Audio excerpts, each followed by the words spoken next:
with people who were fairly spectacularly successful, and they were usually workaholics. You know, they're the sort of people that were like, they'd work 80 hours a week, just nonstop. That's just what they were like. And one of the things we were always trying to figure out was, well, how much should you work? Because one answer is you just work till you die, right? I mean, you just exhaust yourself. And well, that's not a good idea. And then you have to figure out why that isn't a good idea. It's got to be something like this, is that you don't want to do so much work that the amount of work you do interferes with the amount of work that you could still do, right?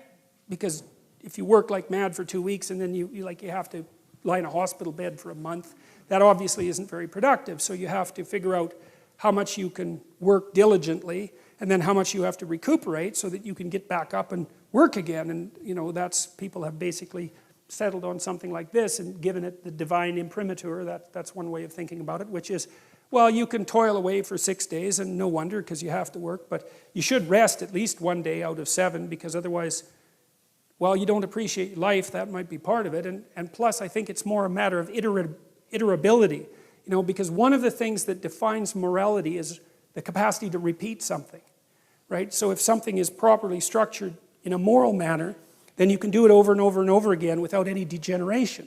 And so that's kind of like a relationship. If your relationship is negotiated, you can continue to negotiate it, and then you can have a relationship that lasts for a long time. You can do it today and next week and next month and next year. You can maintain it across time.